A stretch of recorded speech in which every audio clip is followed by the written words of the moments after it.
In this video, we're going to be taking a look at a Terraria world that has basically recreated Subnautica in Terraria. We've done it in Minecraft. Now, let's check out what Subnautica is like in Terraria. A really important thing I must note before we get into it, this is not a mod. It's actually a world file that I downloaded and put inside my worlds folder. So the game mechanics are exactly the same as normal Terraria. There are no changes to the actual game. Only somebody took the time to completely recreate a normal Terraria world so that it's entirely covered in ocean. They've created some amazing structures and made Subnautica in Terraria to the best of their ability. I'm really excited to try this out. So without any further ado, let's get right into it. Alright, we've loaded into the world, and as you can see right off the bat, things are a little different than they normally would be. We are currently on board the Aurora, which is currently crashing down onto 4546B. So let's go ahead and read these signs we can find right at the start. This is a hologram of Commander Forte. This is the creator of the map, and he's going to be our guide. Let's read the rules we can find here. No destroying the structures at all, and read the signs when you find them. They contain info that can help us with understanding the biome you are in, as well as give you clues about things. So whenever we see a sign like these, we're going to want to read them. These will tell us the story, they'll give us PDA entries, and they'll tell us basically everything we need to know. There is a story to the map. The story is the same as Subnautica, and in the end, we will end up leaving the planet in a rocket. There is also a survival challenge, which if you guys want me to do, I can definitely play that. Sounds like a whole lot of fun. But yeah, let's go ahead and do the intro. Attention crew, the ship is going down. We're going to have to jump over some sharp metal debris and mine through this meteorite. We would normally get the pickaxe from here, but since I'm in my OP character, I don't really need to get that. That's right, I am in an OP character right now, which will help us get around the map a little faster than we normally would. And now, let's drop down into the waters of planet 4546B and begin our adventure. And welcome to LifePod 5. Right down here is a really important starting chest we get if we are playing the survival thing. This will give us flippers so we can actually swim, but since we're already OP, we don't really need that. But let's go check out LifePod 5. Right over here we have the fabricator, which is basically a workbench, as well as a furnace. And then we also have some LifePod storage over here. I really do like the pixel art. I will say the pixel art in this mod is absolutely amazing. Somebody put a ton of time to get all these signs in here and do all this pixel art. It's absolutely amazing. And that's basically the starting intro. If we were doing survival, we'd go ahead and find a bunch of chests which are scattered around this area. But let me go ahead and show you this entire world this creator has created for us. As you can see right now, we are currently in the safe shallows. We have coral tubes, which I find really interesting. Down here, we can find some safe shallows caves. And right here, we can find a gasopod, which is really well done. Again, the pixel art is absolutely amazing. Over here, we find some more coral tubes, and then we transition into the creepvine biome, which again, I really like how they did that. They made it in the background. You have some cool like fire blocks right here, which are really awesome. And now down here, normally we would have to find this code elsewhere, but since we don't really want to wait to find it, let's mine right through this. And as you might have guessed, we are now heading down to the Jelly Shroom Cave. I really like the crab snakes here. They look absolutely amazing. And the art for the Jelly Shrooms is absolutely amazing. As you might have guessed, this is the Degasi base we would normally find in the Jelly Shroom Caves, and we can find it here, which is absolutely awesome. This little mini biome is amazing. It's probably one of my favorites in all the entire map. I really do love these crab snakes here. Normally, we would find this cave in the grassy plateaus. This map isn't perfectly accurate, but for being literally in 2D, this is pretty amazing, let's be honest. And there's some creepvine forest for a while until we run into the grassy plateaus. Right here we can actually find a sand shark as well as a cyclops fragment, which as you can see it is flooded, but I really like how they did it. It looks absolutely awesome. I mean, just look at the detail. It's really accurate. If you remember the Subnautica cyclops, it's really accurate. One problem with this mod I will say is that there is kind of a problem with drowning. Your oxygen goes out very fast, and even with this OP mount, it can be hard not to die. Over here we can find what I think is the first Degasi base. They didn't put it on the floating island because I do not believe there is a floating island, but it's really interesting. They decided to put it in the grassy plateaus, and I really like that they added the Degasi bases. It adds the whole story in here. It's really well done. Over here we can find a reefback, which I really love the pixel art of this. It's awesome. And this reefback is bordering the underwater islands biome. We can find a sign here, erosion patterns. I mean, all the signs here, I've been skipping a lot of them, but all the signs are perfectly accurate to what they are in Subnautica. I really like that. But if we head down here, we can find one of the best parts of this mod, and that is the pixel art of the Reaper Leviathan. As you can see over here, it says detecting a Leviathan class organism approaching, and we would normally spawn the Eye of Cthulhu because this is not a mod and we can't actually have a boss. It is the Reaper Leviathan. I would honestly love to see a mod. That would be so cool. For now, we can admire this amazing pixel art of the Reaper Leviathan. Heading down past that Reaper, we run into one of my favorite biomes in the original Subnautica, and and that biome is the Mushroom Forest. I really like how they did it. It's perfectly accurate, and we can find Life Pod 13 in here as well, which gives us the survivor log from Subnautica. So I really like this biome. It's really quite amazing.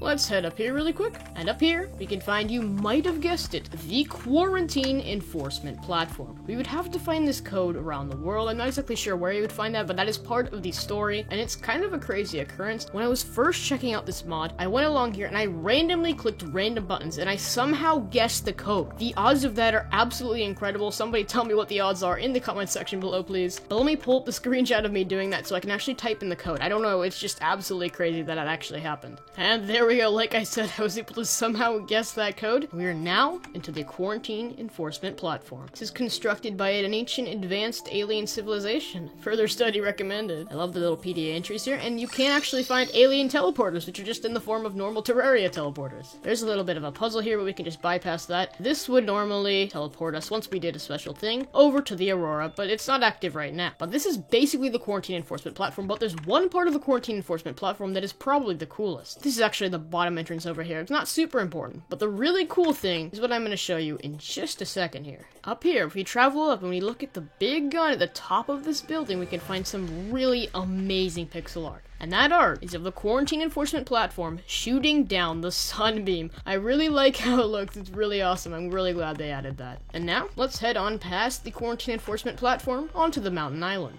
And this is what we would normally find on the mountain island in Subnautica. There's a bunch of caves as well as a PDA entry as well. Cave crawler. Oh yeah, that's the cave crawler. That's awesome. I didn't see that on my first time around. So there's cave crawlers here.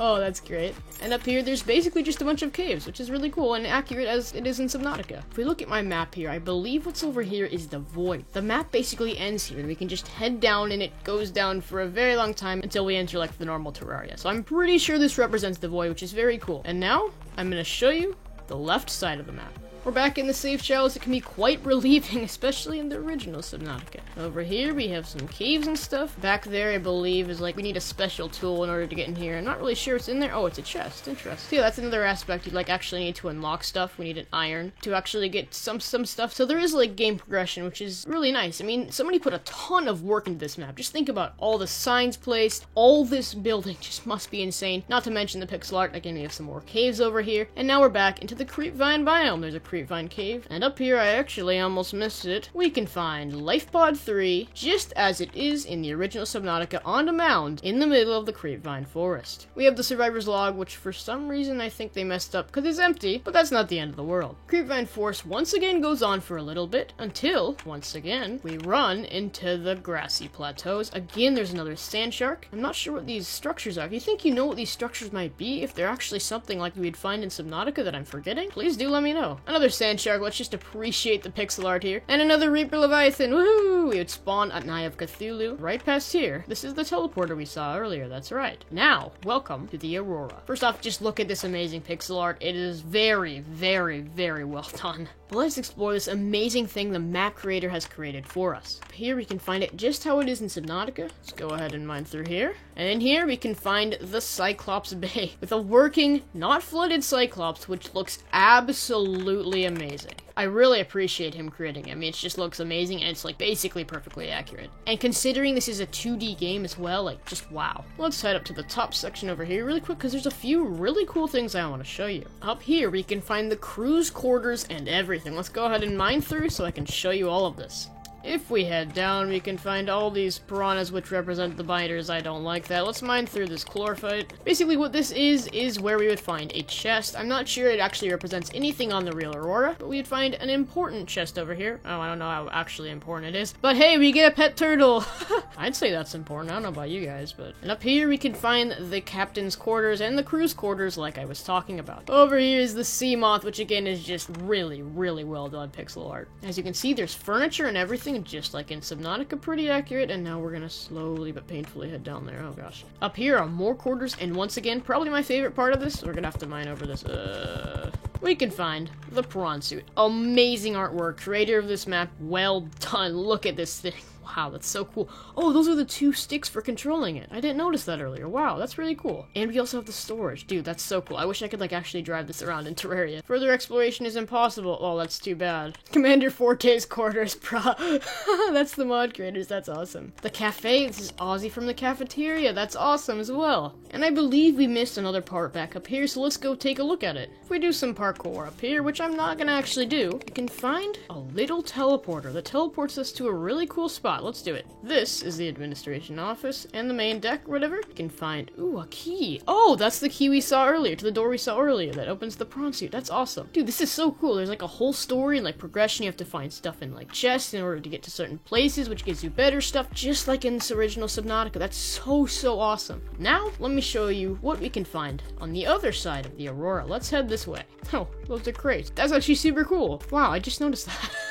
There's crates and they look just like they are in Subnautica. That's awesome. Let's go ahead and mine through the Aurora so we can see the very back of it. And over here, I find it really funny. This is Life Pod 4, which in Subnautica was found sunken right near the Aurora. Probably got eaten by Reapers. Poor Life Pod 4. Down here, pretty awesome. We can find sea treaders. Woohoo! Things are representative of the sea treaders path. Sparse Reef, maybe? Maybe the Grand Reef, but I think the Grand Reef is down farther. Oh, this is the Grand Reef, because these are those little ball thingies we can find in the Grand Reef. And once again, there's another sea treader. Again, pixel art is pretty awesome. The Grand Reef goes pretty deep down here. It's a little scary. We can find some caves in here, which I'm sure there's tons of loot. Oh, cave crawlers. Oh my gosh, that's awesome. Ow! Oh, they actually spawn crabs. Oh. Well, rip crabs. Over here we can find one of my favorite pixel arts, that is the crab squid. Pretty awesome. Find some floating islands. I wonder if these are representative of the underwater islands or it's just an addition to the Grand Reef. Another crab squid. I really love these. And over here we can find another crab squid. So yeah, there's a lot of crab squids, just like there is in Subnautica. Those things can be very annoying, trust me. Oh, I wonder what this is supposed to be. Interesting. I don't know if it is supposed to be anything. Oh, I'm about to die. Wow, that was very close. Dying would not be fun at this point, because then I'd have to come all the way back here, and I wouldn't be able to show you the 3rd Degasi base. This is so well done, dude. And I think these are actually representative of those, like, those things we can find in the Degasi bases that drip from the ceiling. I think they're like the jelly stingers. They're really annoying. I don't actually think we find them in this base, but we find them in the jelly shrimp caves. But I appreciate the attention to detail there. Like, man, dude, they added everything you could have ever imagined. I'm gonna die again. And after this, as you can see on my map, it basically just heads down to the void once again. See how far down we can go? Yep. And that is the void. And that's basically it for this mod, unfortunately. I mean, I really just appreciate the attention to detail, the pixel art. It looks absolutely amazing. There's a whole story, like a whole survival challenge. Get the key so you can get the chest. It'll give you this, which will allow you to progress in the story, just like the original Subnautica. If you guys do want me to play that, I will happily do so, as long as enough people want me to. At first, I was very skeptical, and you might have been at first at the start of this video. It has really exceeded my expectations. Really awesome, and I really appreciate the effort that was put into this awesome world. Let me know in the comments section below what you think about this amazing world. Is there another Subnautica Terraria mod or world that I missed? I'm pretty sure this is the only one, but I could be wrong. Want me to check out a Subnautica mod for another game? Questions or concerns? Please let me know. I really recommend you try this out for yourself. The download link is in the description. And as always, thank you guys so much for watching. Please like and subscribe, it's free, plus it helps me a ton. Help me reach 25,000 subscribers as fast as possible. Also, please check out my other Subnautica and Subnautica Below Zero content, you may like it. Be sure to check out my Discord server and my Twitch channel. The links are in the description. If you want to be awesome, please support me on Patreon. Thanks to my patrons, Sir Lord Mister, Electrobyte, and King Nocho. Become a patron and support today. The link is in the description as well. And I will see you guys in the next video.